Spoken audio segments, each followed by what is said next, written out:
Makapananghalian na makarating siya sa pinagdarausan ng libreng gamutan. Pagpasok pa lang niya sa arko ay inabutan siya ng pampleta. Kinuha niya ito at tinungo ang lamesa kung saan dapat magpatala ng pangalan upang makakuha ng numero.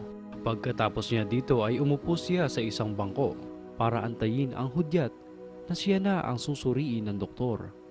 Palibhasay, huli na siyang dumating kaya't pang 260 na po ang kanyang numero. Ibig sabihin ay matatagalan pa bago siya tawagin. 5 minuto na ang nakalilipas ay hindi pa rin siya natawag. Nainitan, ipinaypay sa sarili ang hawak na papel. Maya-maya pa'y nabaling ang atensyon niya dito. Ikinadkad at biniling-biling ang pampleta na parang may hinahanap. Nagpasya siyang basahin muna ang nakasulat sa loob. Ang Abi Bartiles ay isang samahan na tinatag upang maisulong ang kapakanan ng mga mag-aaral, guro, magulang at higit na nakararaming Pilipino. Tumingala saglit si Mang Jose. Animoy narinig ang kanyang pangalan. Nang masiguradong ibang pangalan ang narinig niyang tinawag, ay ipinagpatuloy ang kanyang pagbabasa ng pampleta. Mismong ang 1987 saligang batas na ang nagpapatotoo sa napakahalagang papel na ginagampanan ng edukasyon sa kaunlaran at kinabukasan ng ating bansa. Jose Macaraig! Jose Macaraig! Biglang tayo si Mang Jose. Sinenyasan siya ng doktor na lumapit. Siya na ang susuriin. Makalipas ang ilang minuto, itinuro siya ng doktor na magtungo sa parmasya sa may entablado sa gawing kanan ng liwasan upang kunin ang mga nakaresetang gamot. Pagtingin niya sa reseta, muli niyang nabasa ang AVE Party List, Alliance of Volunteer Educators, Office of Representative Eulogio Amang R. Magsaysay. Sa kanang bahagi ng reseta ay napansin niya ang mukhang nakalimbag. Marahil ito ay si Representative Eulogio Amang R. Magsaysay.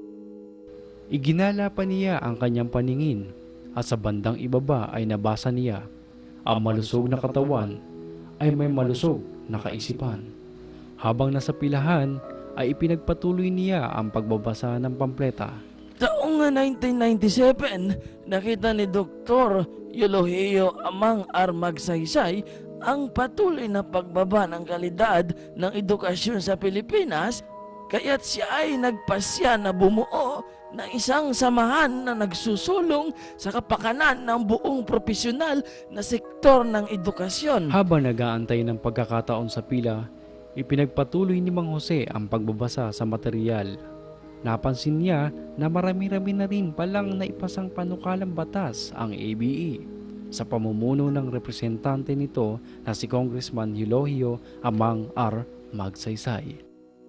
Nasabi ni Mang Jose sa sarili na sana'y aprobahan ng mga kinauukulan ang mga naturang batas para namang gumaan ang pamumuhay ng mga guro dito sa Pilipinas at nang hindi naman magdusa ang sistema ng edukasyon.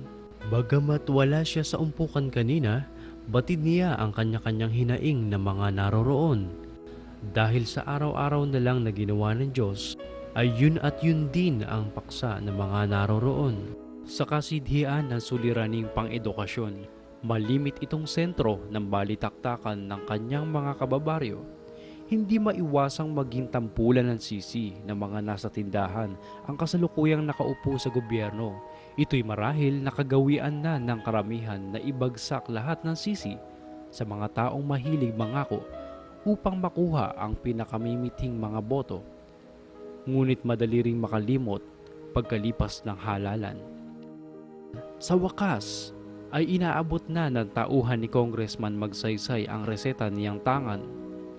Binasa at dinampot ang mga nakaresetang gamot. Humakbang papalayo si Mang Jose at muling binaybay ang daan papauwi sa kanila.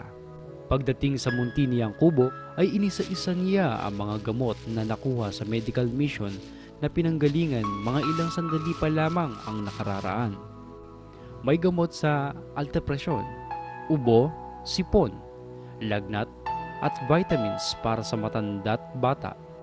Nagpapasalamat si Mang Jose dahil malaking bawas sa gastusin ang mga gamot na iyon. Mula naman sa Priority Development Assistance Fund na ipinagkaloob ng pamahalaan mula sa buwis na binabayaran ng inyong mga magulang, naglalagak din si Congressman Magsaysay ng pondo upang matugunan ang mga kakulangan sa mga computers at iba't ibang paaralan.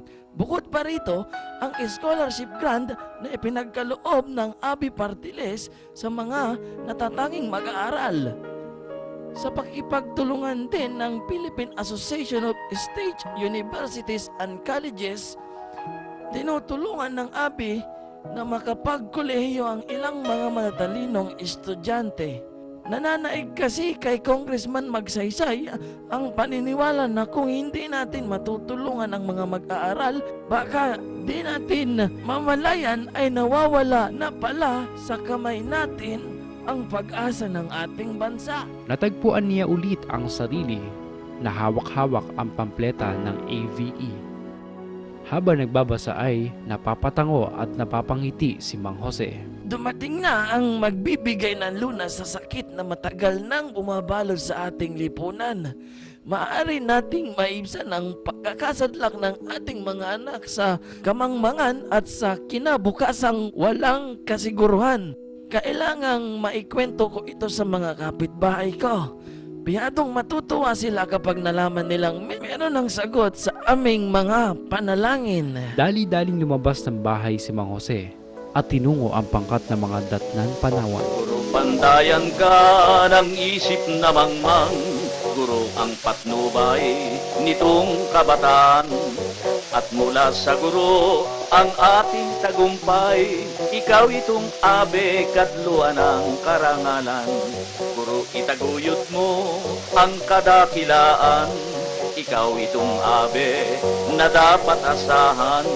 Ikaw ang kadluan ng karangalan. Guro, mabuhay ka, abi ka ng kabataan.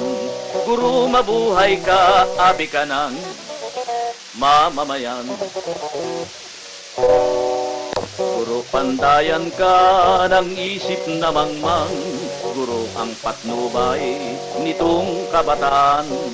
At mula sa guro ang ating tagumpay, ikaw itong abe kadluan ng karangalan.